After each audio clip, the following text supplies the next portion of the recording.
With InDesign, all text and place graphics exist inside a frame. I'm going to start by creating a new document, and I'll make it 6 inches by 4 inches, postcard size, with 1/4 inch margins. I'll click OK, and we'll build a text frame first.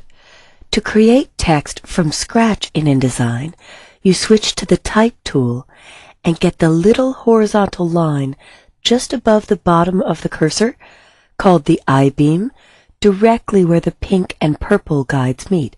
Pink for your margins, purple for your columns. And we're going to type shades of blue. I'll do a Select All, Command A, or Control A, and I'm going to choose the font Bauhaus.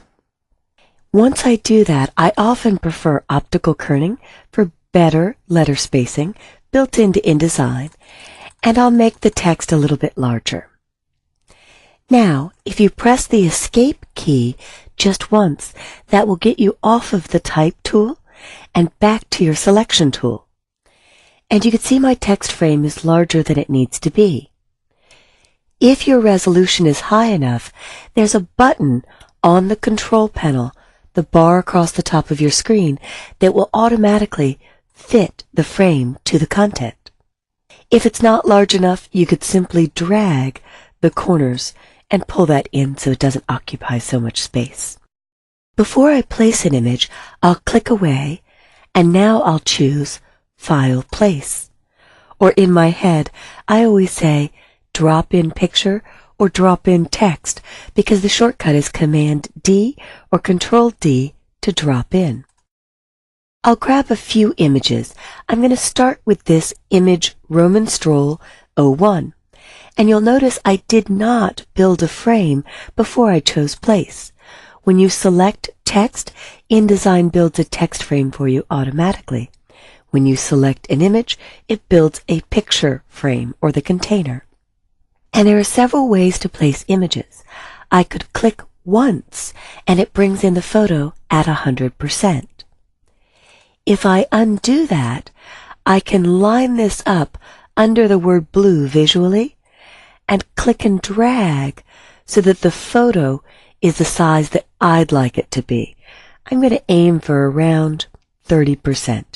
You'll notice the smart guides in the lower right corner tell me that X is 30% and Y is 30% of the original. Now this is an important note. When I let go, I see a scale percentage of 100 and 100. This is the percentage of the frame or the container for the image. If I move over the center, you'll see the content grabber. One click with the content grabber selects the image inside the frame, and there I can see the actual scale, 30%. In fact, if I want to enlarge the picture inside the box to basically zoom in on the boy's face, I would hold down my Shift key to keep it proportional and drag the corner. And as I stretch, when I let go, the frame that always has blue points is cropping the image, so now I'm just seeing more of the child. If I click away and click back on the frame, here are my blue points. And with the blue points, I can crop further or extend the frame. But in this case, when I've extended it, there isn't more image area.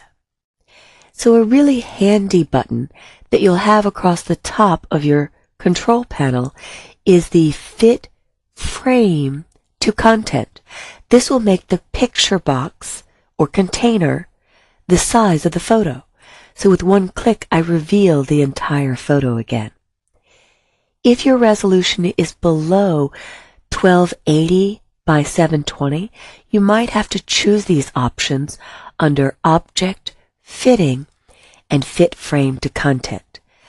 The control panel, the bar across the top in InDesign, shows more items or more buttons the higher your screen resolution is.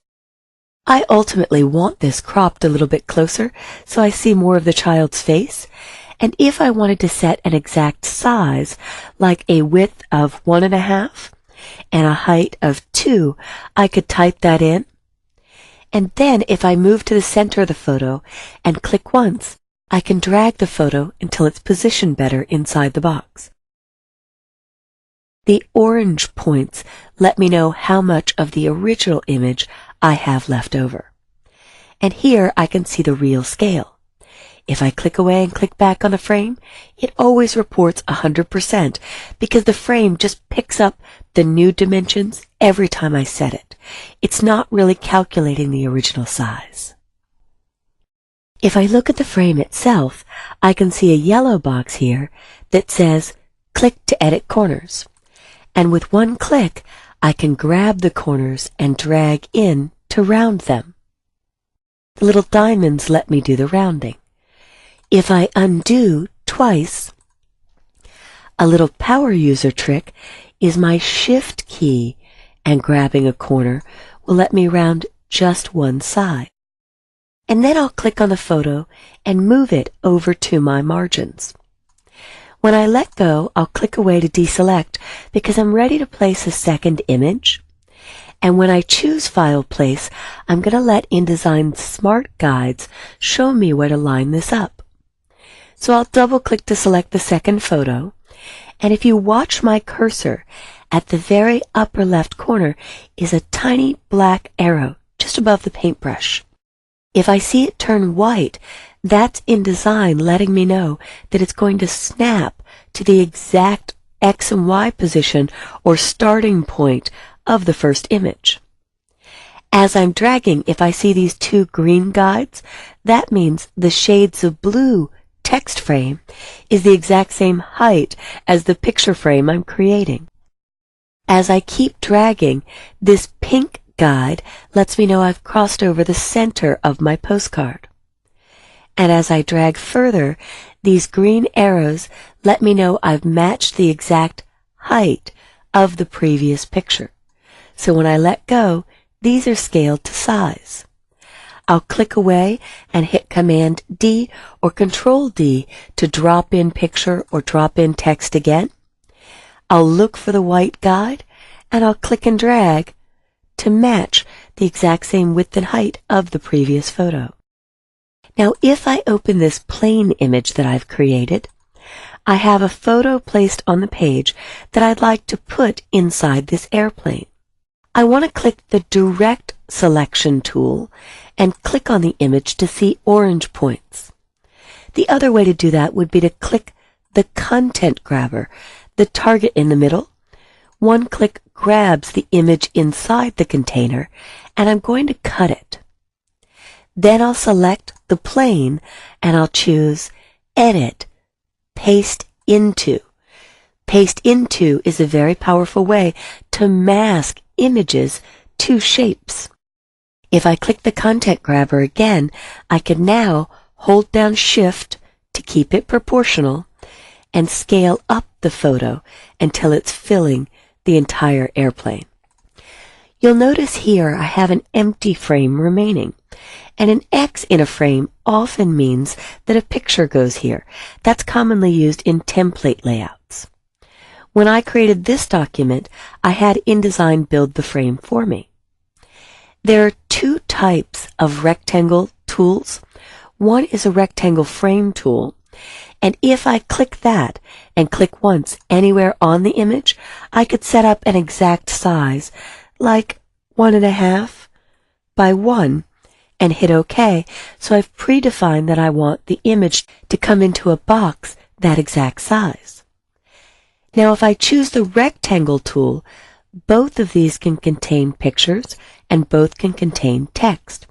But if I click once and again choose 1.5 by 1, when I go to my selection tool and click away, if I choose to preview this document, your preview and screen modes are located on the application bar across the top of your screen. The application bar always begins with ID for InDesign. When I choose preview, technically this frame is clear. No fill, no stroke. Stroke is Adobe's technical term for border or outline.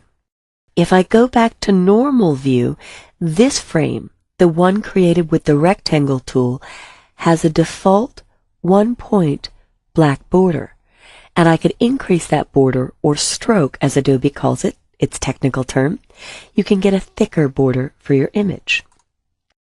If I deselect and hit Command D or Control D or choose File Place, I can actually select 2 pictures at once.